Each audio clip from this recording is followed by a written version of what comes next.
Good afternoon, and thank you for attending today's webinar on damper selection, top picks, and more, presented by Ruskin Product Manager Mike Coyazo. The webinar today will be approximately 35 minutes long, followed by a Q&A session.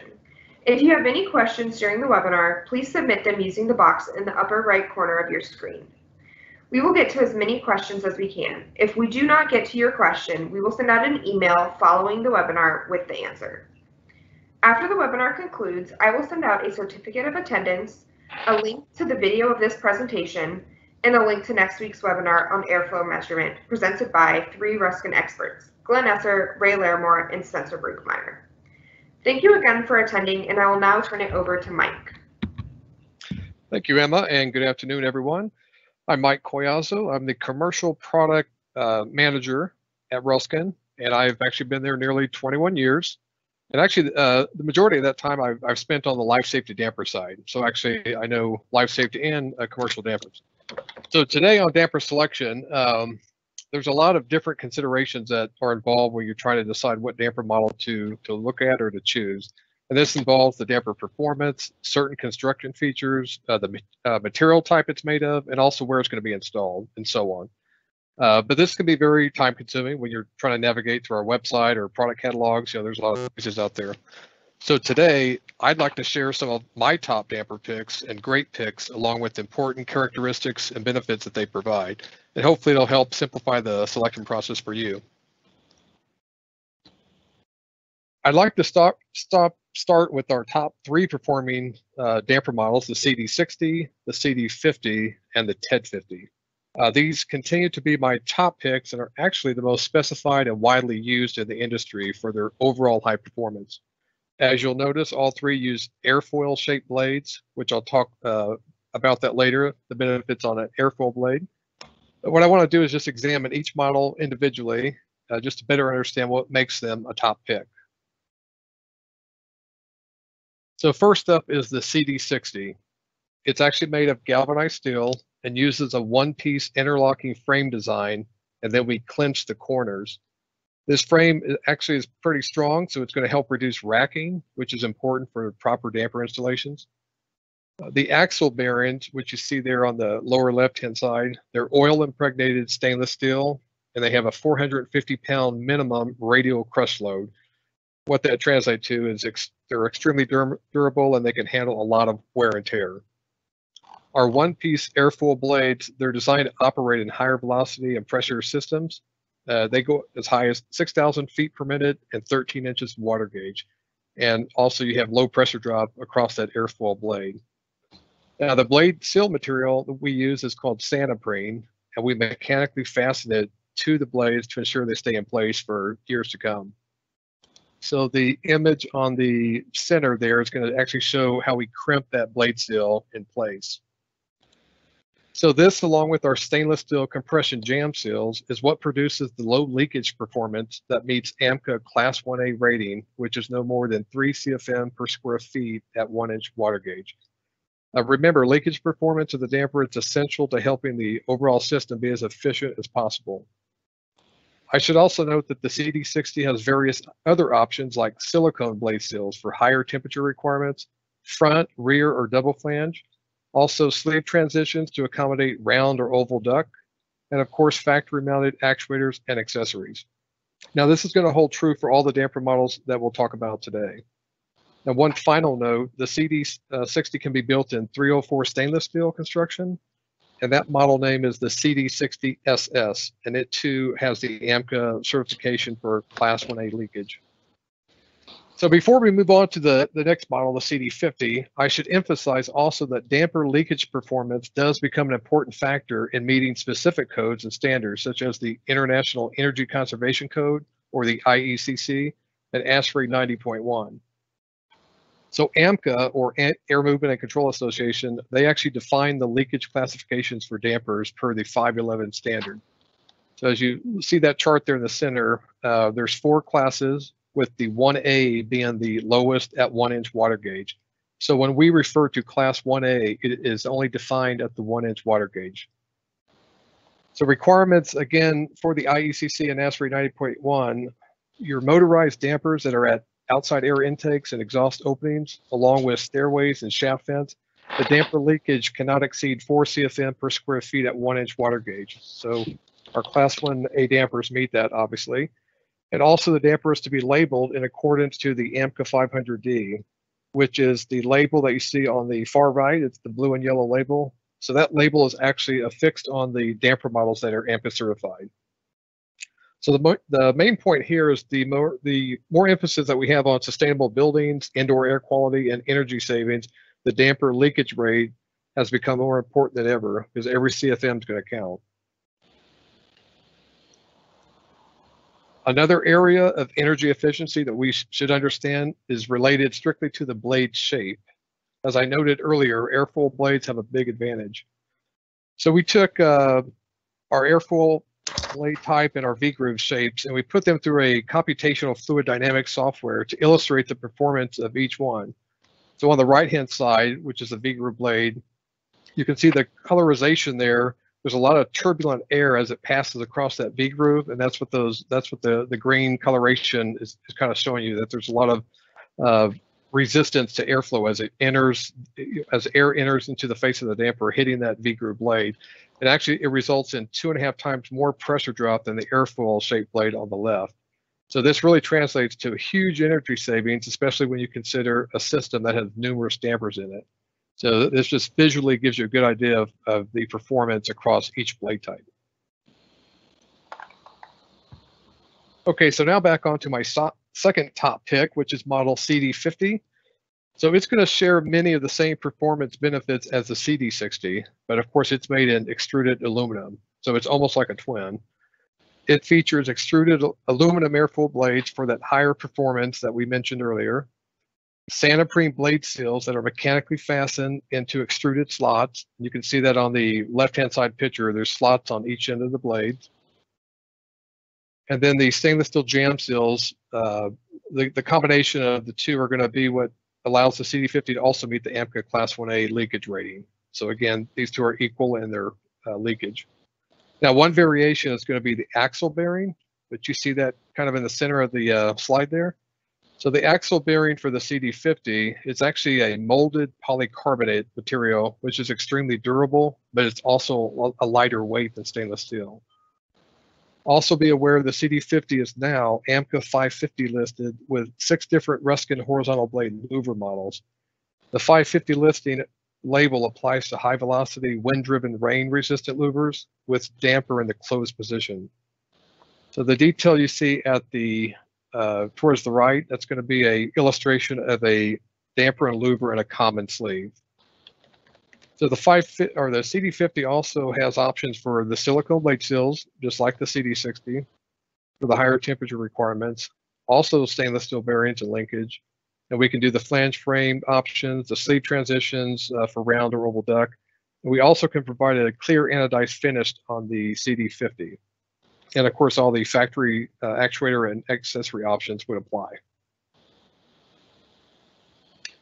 Since I mentioned the new AMCA 550 listing for the CD50 in combination with louvers, I thought it might be helpful for you to see the louver models by name. So as you look at this chart here, there's 6 models in blue. These are the louvers they're all high performing. And in case you weren't aware, Ruskin can actually provide these in a factory assembly. So you'd have the damper and louver in a common sleeve.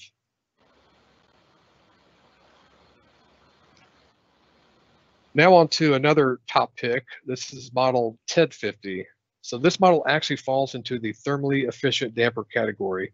We all know building efficiency matters even more these days.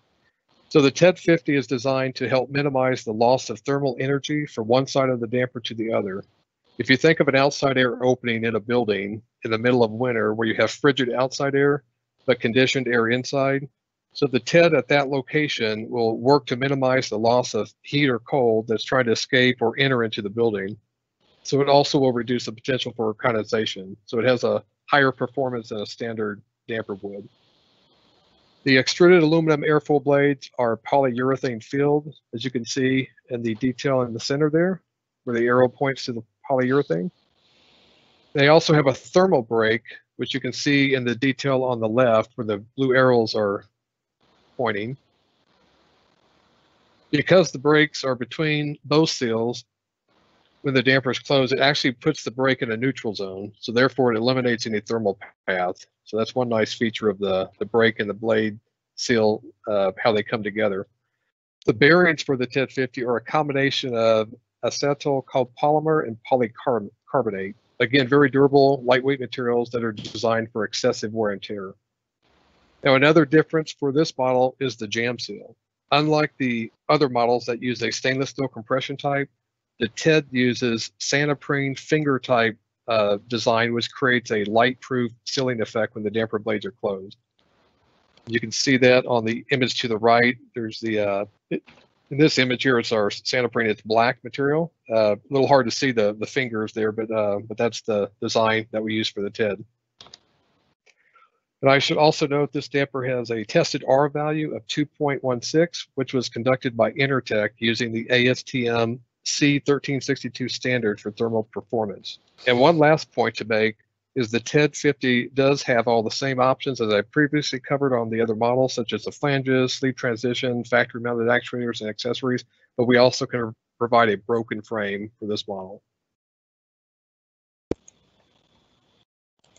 So up to now, we've talked about 3 top performing damper models, and I understand, and you understand what gives them that status, but there are actually other models that are great picks for different reasons. These would be our CD36, our CDRS25, and the TED 40. So what I want to do is just explore these so you can see where they would fit in and how they are selected as a great pick.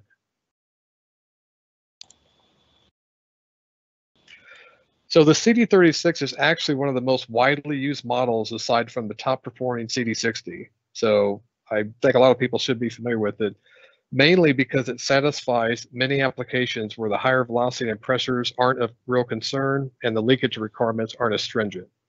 In this case, the CD36 falls into the leakage class 2 category, which is still very decent performance. So it's going to also feature some of the same options or characteristics that our 60 and 50 models have. For example, the CD36 uses the same frame as the 60, and it also uses the same polycarbonate bearings as the CD50. So we think the CD36 is still equipped nicely.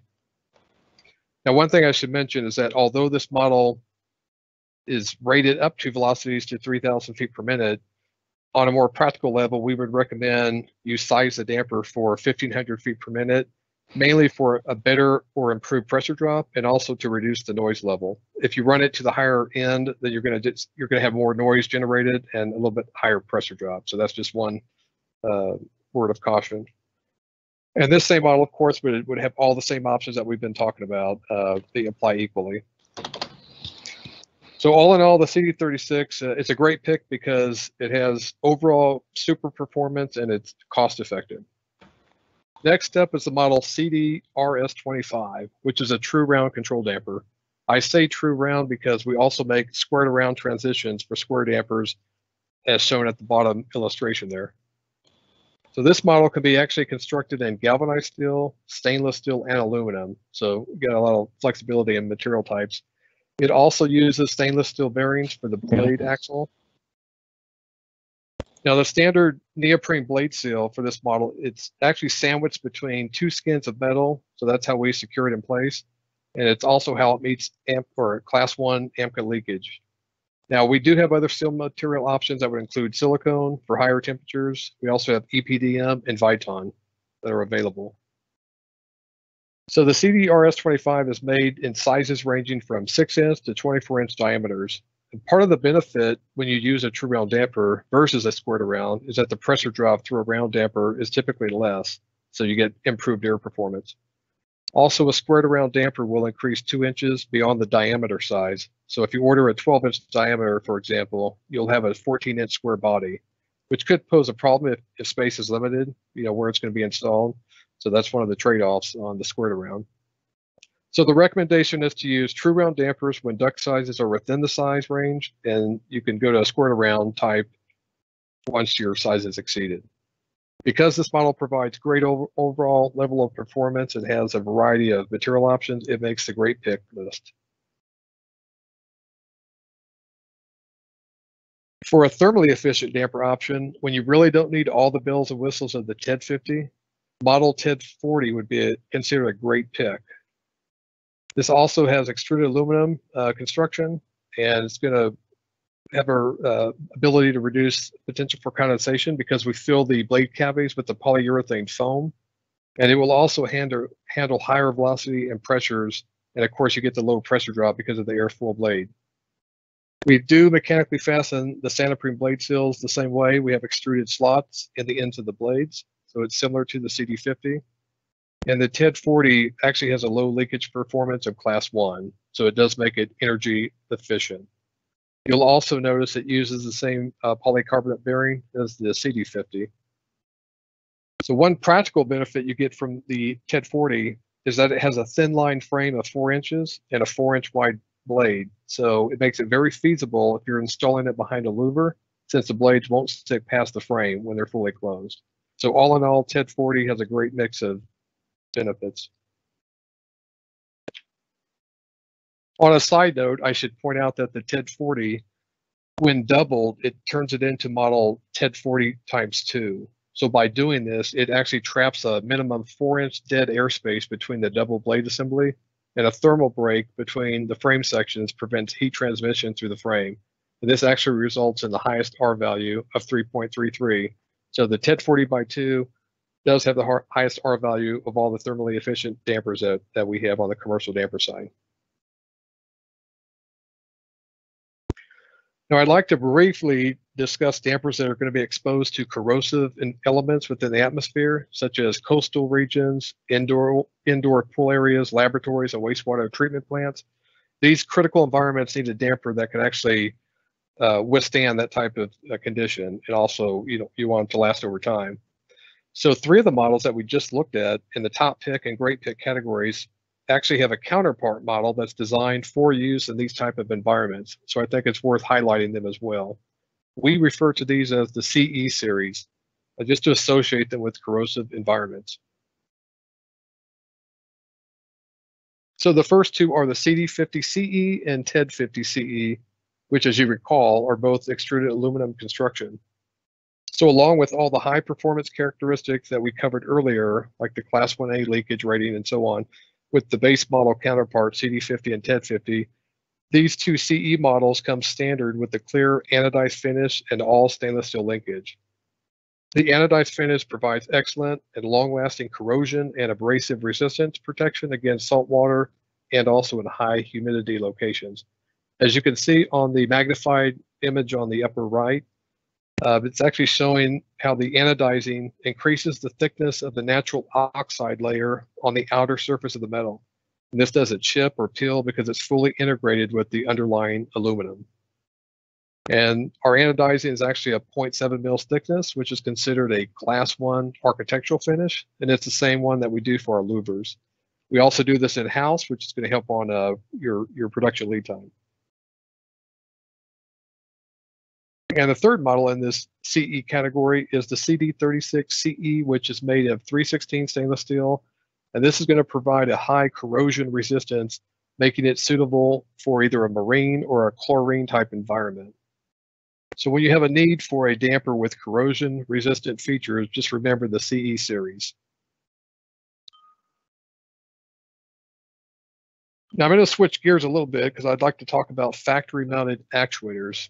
We've talked about the damper selections and we viewed several models, but control dampers are mainly motorized. So I just want to point out that Ruskin can provide virtually any type of actuator on the damper. You can see the various voltages we have there, spring return, non-spring return, modulating. So there's a whole list of option types there. We could even provide weather shields, NEMA 4X enclosures, NEMA 7 explosion enclosures. So again, a wide range of options there. And we do stock several actuator brands, including our own Ruskin series, along with Belimo, Honeywell, and Siemens for the pneumatics. So a factory mounted actuator, the benefit here is that it helps speed up time on the job, because when the dampers arrive, everything's properly secured on the shaft and all the contractor has to do is just power up the dampers. As you'll notice on the upper right-hand side, these are just common actuator arrangements of how we mount actuators, either on an extended shaft or on extended jack shaft or internally mounted. So again, these are just 3 common arrangements for actuators. So if you plan to mount a field-mounted direct coupled actuator internally, what you'll have to remember is that in order to get that motor onto the shaft, you have to actually disassemble the jack shaft and it's from its bearing bracket in order to slip the coupling of the actuator onto the shaft. And then you'd have to create some sort of mounting bracket to secure it in place. This is going to take a lot of time. It's not going to always go quick. And if you had a large damper assembly made up of multiple sections, you may have to do this to multiple damper sections. So again, just keep in mind how much time it'll take in the field versus it being supplied by the factory. And besides the actuator, there's another common option or accessory for the damper. We call those a end switch. We have the SP100, which has been around for decades. And then we also have actuators that have built-in switches. So the purpose of the switch, as you can see there in the middle image there, the switch is going to provide you a point of contact to know when your damper is open or closed. So in this example here, we're showing the LEMO actuator with built-in auxiliary switches. Basically, when it's in a closed position, it'll report that signal to a control panel, which is what the red closed light is indicating. This is really the only way you know if your damper is open or closed remotely without being physically at the damper. So switch packages can be pretty helpful and necessary depending on your application. So both switch options do provide the same functionality, so keep that in mind. And I should also point out that if you have a damper that's already in the field and you don't have a switch on it and you need to apply one, you can actually field install the SP100, or you can just swap out the actuator and upgrade to the type with switches in it. So now you've seen my top and great picks for damper models and how they each compare. Hopefully this type of information will at least make your selection process go a little bit faster. If one or more of the models that you looked at today or we covered is already your go-to damper model, then hey, kudos to you, and we appreciate that. It's always good to know if you're picking the right thing. I should also mention that nearly all of these models are Ruskin's highest volume that are used throughout the United States and around the world. So these are actually not only my top picks, but others as well.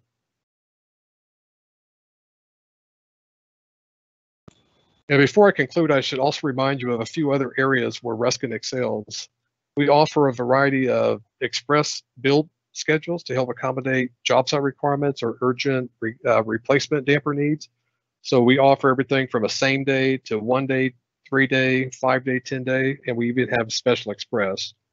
So all of the models that were covered today, they fit into one or more of our express ship programs. If you do have a large job, a lot of times we kind of put that into our special express category. The plants will try to facilitate as much of the quantities as they can, but in most instances, our plants are pretty open to try to work out some sort of a feasible production schedule for you. So again, we're just trying to accommodate your job needs, and we understand time is critical, so that's what we're here for. We also have a 5-year product warranty, a quality assurance program, and of course a great team, sales team who are here to support you with your damper applications or any questions you have. Just remember, our goal is always to provide a solution, and as other new products become available, we'll be sure to let you know. And again, I'd like to thank you for your time, and I'll go ahead and turn this back over to Tessa for our Q&A. Thanks, Mike. So our Q&A session is now open. Please use the box on the upper right side of your screen to submit any questions you may have. We will respond to all questions we don't get to in an email following the conclusion of this webinar. If you have any further questions after the meeting concludes, please feel free to contact Emma Barnhart. So it looks like our first question will be, you said the round CDRS 25 model goes up to 24 inches in diameter. Is there another round model that goes larger, or do we just stay with the square to round transitions? Okay, actually, we do have another true round commercial damper model. It's called the CDR25. It's actually built up to 48-inch diameter. It is a heavier gauge construction, but it's actually meant for in-duct installation. So if they weren't planning for in-duct installation, this may or may not be the model that they want to go with. However, if they do want to have their ductwork connect to the damper, then the squared around transition option is probably the way to go, because now they'll be connecting to our round collar transition just as if they were connecting to the CDRS 25 frame. So the squared around would probably be the better option in this case. Right. All right. Thanks. So our next question is going to be, for the Ruskin series actuators, what advantage is there compared to Belimo or Honeywell models? That's a great question. The main advantage is going to be cost savings. We can actually provide our Ruskin RUS series less than other brands. Since Ruskin's part of Johnson Controls, they did design a special actuator for us with boosted torque, so it's able to operate a larger size damper. There's some instances where your damper size, it may require 2 Honeywells, so in that case you're going to be paying almost double from the RUS series. So all in all, it's just a cost savings to you to use Ruskin actuators. Right. Okay. So it looks like one of our last questions would be, you talked about a few thermally efficient damper models. Which one would be the best? Yeah, so the 3 models we discussed were the TED 50, the TED 40, and the TED 40x2. So deciding which is best is really going to come down to a preference or trade-off on certain characteristics or performance of the damper. So for example, you could look at this one way and say, well, the TED 40 is good, the TED 50 is better, and the TED 40x2 is best, but that's in terms of the R value, since the TED 40x2 does have a higher R value. But then it also has an 8-inch overall depth because it's 2 dampers sandwiched together. So if space or limitations of where the damper is going to be installed is a problem, it may make more sense to go with the 5-inch wide TED 50, because it's going to be more suitable. So that's one thought. And if we look at leakage performance, the TED 50 actually has the best because it meets AMCA Class 1A requirement, and that may be a driving factor on the job if they're pressed for the International Energy Code, requirement or ASHRAE 90.1. So there again, it may be driven by that. Now the TED 40 and the TED 40x2, they can withstand higher velocity and pressures than the TED 50. So if the HVAC system is a higher level than what the TED can provide, then that would be a deciding factor. I would say all in all, the TED 50 meets most application requirements at most jobs, and it's actually the most widely used. So I would consider it to be the best in this example. All right. Well, thank you, Mike. So that's all the time we have for questions, and we thank you for attending today's webinar. We will be sending out an email after the meeting concludes with responses to questions, certificates of attendance, and a link to next week's webinar registration. That being said, please join us next week on September 1st at 1 p.m. Central Time for our discussion on airflow measurement. Thank you again for attending, and we hope you all have a wonderful day.